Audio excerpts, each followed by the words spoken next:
Jairam Ji ki to all. Today I am reading chapter 44 from Tuning with God. The title of the chapter is Sharad Purnima. By Surprise.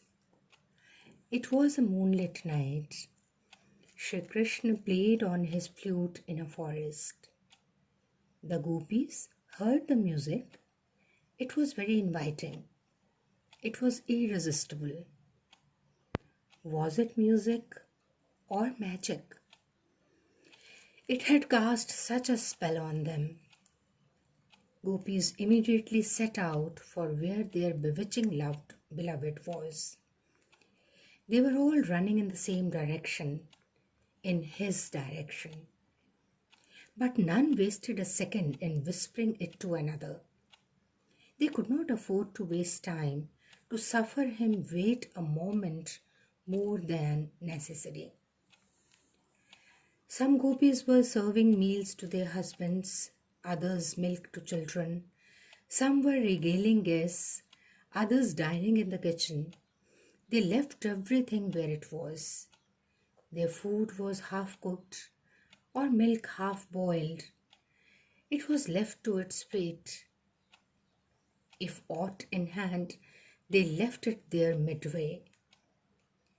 The gopis cared not for their clothes. Who could think of cosmetics?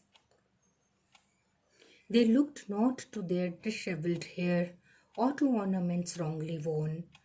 Who could think of mirror or makeup? They just ran to the loving feet of the Lord. They ran to catch but a glimpse of his lotus face, of him who was their lifeblood, of him who was their very heart and soul. And when Krishna, the playful, suddenly disappeared, they went about in search forest to forest, their eyes looking for him in 1,000 directions. To the trees and grass they talked about him. Of hills and rills they inquired of him. Of deers and creepers they asked of him. For him they moved the earth and the heaven.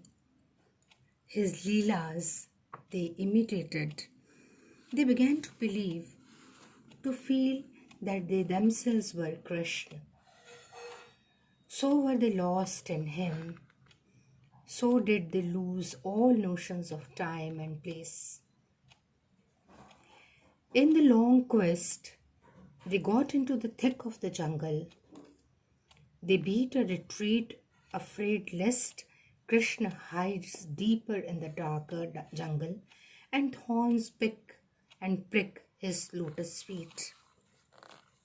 They retraced their steps. They returned to the bank of river Yamuna.